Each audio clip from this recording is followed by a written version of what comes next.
I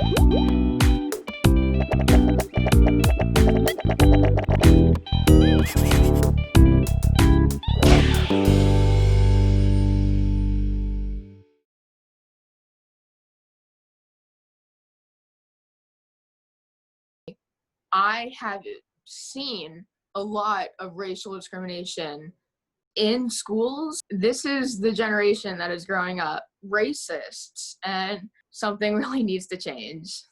Alice, what do you do when you encounter those things at school with their aggressions? I mean, I'm not saying it's easy, but do you have those difficult conversations? I mean, I always try to call it out. My school it's run by white people, and whenever I try to make a claim like this is not acceptable, racism cannot be tolerated in this school, it's always just pushed to the side. I mean, I always try to do what I can. I mean, this is America. Yeah, but I think that's the thing. We can't just accept it and say this is America because our people are dying. So I know it's an uncomfortable conversation to have, but please keep having them. I'm literally begging you, please keep saying stuff to your friends, whoever you see. Like, you don't have to be mean to them. I'm not asking you to yell and scream at nobody, but just have the conversation. Let them know it's not right. I love that you're aware of something so problematic and serious still happening, and it's okay to stand up even if you feel like no one else is listening to you. I just want to say to you, as someone so young and someone that has so much more life to live, and I'm young as well, and I would like to say that I have so much life to live as well. But I also know that there are people in this world that hate me and would rather see me dead. I would like to say from myself, thank you for using your voice in that way. It starts there at a place where someone your age is noticing what's happening, trying to do something about it. So also be okay with having to ask questions to people around you, and be okay with not knowing what to do. Go to those people that do hear you out and listen. Learning, keep educating yourself in that situation. Anybody on this call, even myself, just because you're white, it doesn't mean that it's not hard to voice your opinion against people that don't agree with you. That's always going to be a hard thing to do.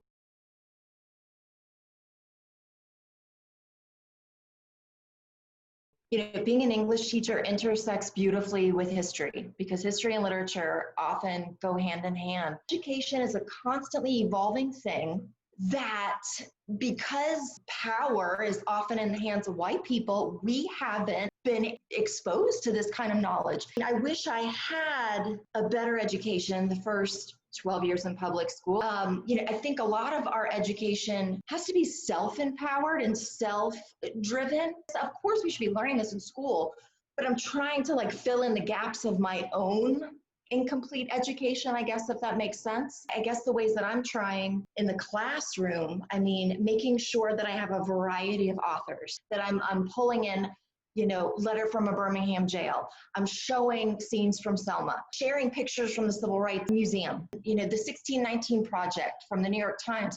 It has to be a deliberate, conscious decision to incorporate it in education. And I think for a long time, the powers that be didn't do that. So I guess, I mean, in my own way, I'm trying to make sure that that's a central focus, I guess, in my classroom. For years, this has been forefront in my mind, you know, not just with my students, but my daughter. For me, it's making our education's deliberate and not accidental. Oh, I stumbled upon this information. It's deliberate soaking up of knowledge. We have to be. I think that's a very important topic to talk about. Donating allows the people that are out there in the forefront the funds to continue to do the exact thing that they're doing, whether that be out protesting. And for youth of color that are troubled and don't have homes, it's going to help them financially. Well, you know, a lot of huge companies choose to donate their money to presidential campaigns, and the more money a presidential campaign has, the better their chances. That to back up the fact that donating to these different funds to help people of color, and with protesting, it's like it's gotten up a place where just us saying how we feel as people of color is just not enough.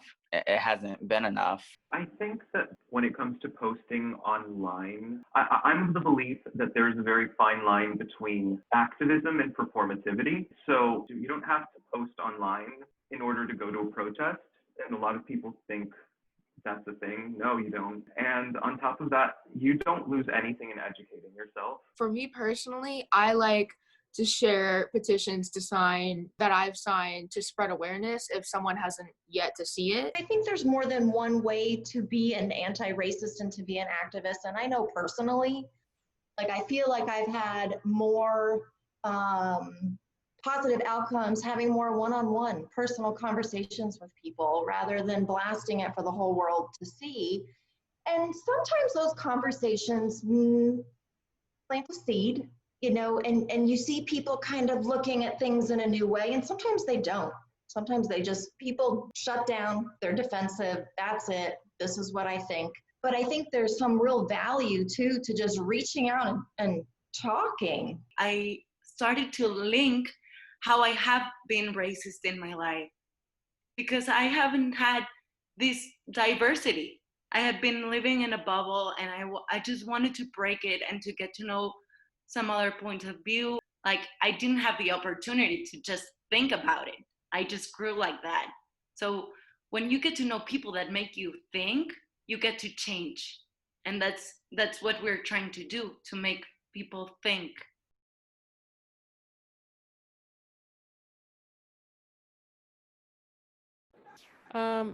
I don't necessarily think the entire police department needs to be defunded, because at the end of the day, we have to have the police department. But the thing is, a lot of them are trained like shoot to kill, or they just feel like they need to shoot when they feel like they're in danger.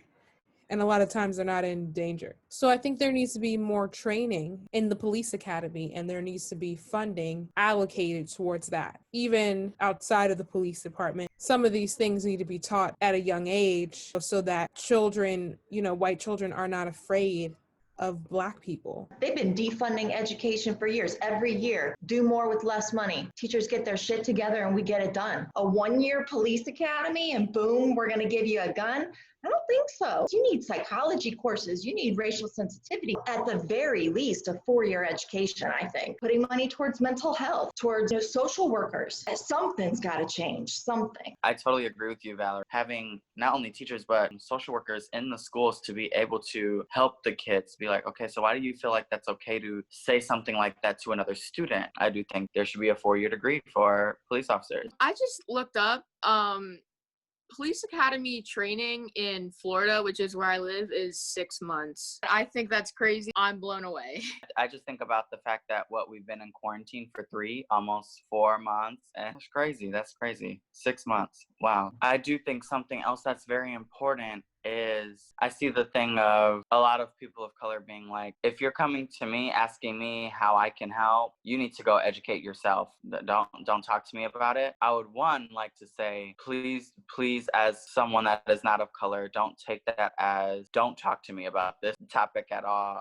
It's just a buildup of hurt, I think, and a lot of people are not sure how to respond to our white peers coming to us asking questions. We're not used to it. It's not something that has been a constant thing in our lives. I would just like to say, please don't take that harshly. And I know that can be very hard to hear from your friends of color constantly if you're asking different people, how can you help? I would just take it as more fire to educate yourself and really truthfully understanding why they're responding the way they're responding. I want my white peers to know that they can talk to me anytime about this situation. But I think we just need to, on both sides, we need to be very open and very accepting of the topics that are going to come out of this time. On the other side, be very understanding of your friends of color that are like, I really can't take the time out of my day to explain this to you any more than what you see already on social media all over the place, any more than what you can type in on Google and figure out yourself. There are stories that I don't know,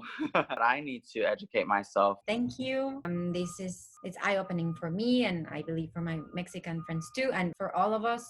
We have to keep people, educating ourselves, learning. And I believe you should not stay neutral in situations like this because people are dying. Thank you so much. I think it's really nice and so important to have this conversation. If just one person watches this and can change their mindset, I think that it's important and it helps a lot.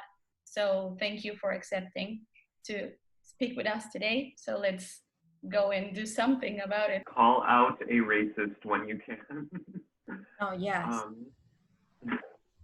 A lot of the times people don't know that what they're saying is insensitive or racist, and sometimes all it takes is being told that that's problematic, and it'll set them on the right path to educating themselves and doing everything they have to do to better their perspective on diversity. Thank you. Bye. Bye. Thank you. Pásalo. Pásalo.